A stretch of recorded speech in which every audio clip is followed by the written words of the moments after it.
আমরা বলেছি নতুন বাংলাদেশ দিব। আমরা নতুন বাংলাদেশ আবার প্রতারণার রাজনীতি দেখতে চাই না, প্রবঞ্চনার রাজনীতি দেখতে চাই না। যেই গণভোটের পক্ষে আমাদের মাননীয় প্রধানমন্ত্রী প্রচারণা চালিয়েছেন, যে আদেশের পক্ষে মাননীয় সরকার দলীয় সংসদ সদস্যরা প্রচারণা চালিয়েছেন, আজকে এখানে এসে কেন এটা নিয়ে আবার দীর্ঘ আলোচনা হতে হবে? এই বিশ্বাসঘাতকতা মাননীয় স্পিকার, এই রাষ্ট্র আর সইবে না। আপনারাও সইতে পারবেন না। বিশ্বাসঘাতকতার মূল্য এই দেশে আবার দিতে হবে আপনাদেরকে। আপনারা যারা আপনাদের ভাইদের রক্ত জড়িয়েছে, খুন করেছে, খুনের মামলা আছে, তাদেরকে আবার পুনর্বাসিত করে আমাদেরকে খুন করার জন্য লেলিয়ে দিচ্ছেন। আমার মনে হয় স্বরাষ্ট্রমন্ত্রী আইনের ব্যাখ্যা না দিয়ে আইনমন্ত্রী আইনের ব্যাখ্যা দিবেন। স্বরাষ্ট্রমন্ত্রীর এসবে মনোযোগ দেওয়া দরকার। স্বরাষ্ট্রমন্ত্রীর মনোযোগ দেওয়া দরকার। সারা দেশে কোথায় কোথায় সন্ত্রাসীরা রয়েছে, সেই সকল সন্ত্রাসীদের তালিকা করে তাদেরকে বিচারের ব্যবস্থা করা দরকার।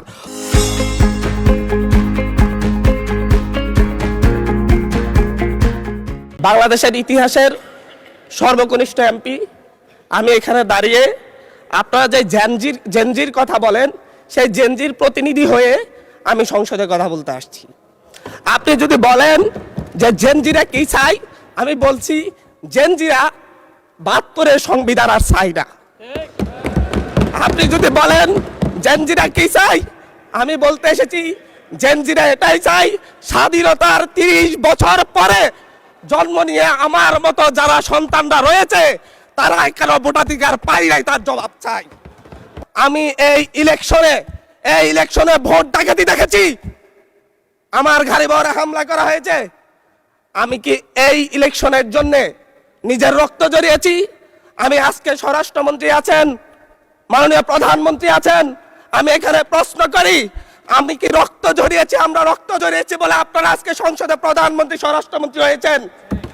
রক্ত ঝরার পরে, রক্ত জড়িয়ে গুলিবিদ্ধ হয়ে ৩ দিনের মাথায় গুলিবিদ্ধ হয়ে, দয়া করে থামুন মাননীয় সংসদ সদস্য, আপনার বক্তব্য অব্যাহত রাখুন। ১৪৪ ধারার মধ্যে আবার নিজেই গুলিবিদ্ধ পা নিয়ে বের হয়ে গিয়ে সংবাদ সম্মেলন করে বলেছি আবার রাস্তায় নামুন, হাসিনা প্রতিহত হতে হবে। আমরা বলেছি নতুন বাংলাদেশ দিব। আমরা নতুন বাংলাদেশ আবার প্রতারণার রাজনীতি দেখতে চাই না, প্রবঞ্চনার রাজনীতি দেখতে চাই না। যেই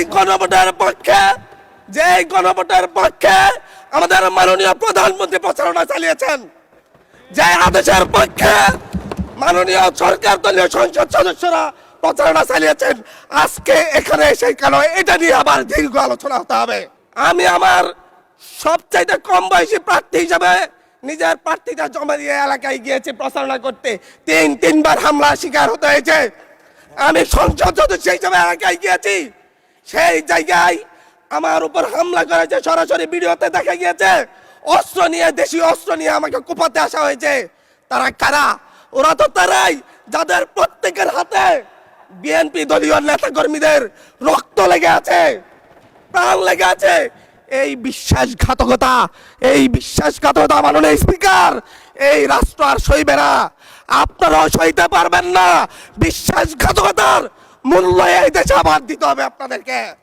আপনারা যারা আপনাদের ভাইদের রক্ত জড়িয়েছে, খুন করেছে, খুনের মামলা আছে, তাদেরকে আবার পুনর্বাসিত করে আমাদেরকে খুন করার জন্য লেলিয়ে দিচ্ছেন। চট্টগ্রাম থেকে এক সাংগঠনিক নেতাকে পাঠিয়েছে অস্ত্র সহ আমাদের লোকজনের উপর হামলা করতে। ভোটের দিন সকালবেলা থেকে প্রত্যেকটা ভোট কেন্দ্রে অস্ত্র দিয়ে মহড়া দিয়েছে। 30টা ভোট কেন্দ্রে এনসিপির প্রার্থী, বিএনপি 2জন বিদ্রোহী প্রার্থী সহ কারো এজেন্টকে ঢুকতে দেওয়া হয় নাই। এটার জন্য কি আমরা আমাদের রক্ত জড়িয়েছি? মাননীয় স্পিকার, ইলেকশনের একদিন পরে আমাকে আর 1 মিনিট বাড়িয়ে দিবেন মাননীয় স্পিকার, 1টা মিনিট। মাননীয় স্পিকার, ইলেকশনের পর দিন এক নারী অভিযোগ করেছেন, এক নিরীহ নারী, ওনাকে ধর্ষণ করা হয়েছে শুধুমাত্র শাপলাগড়িতে ভোট দেওয়ার কারণে। 1 ঘন্টার মধ্যে ধন্যবাদ মাননীয় সংসদ।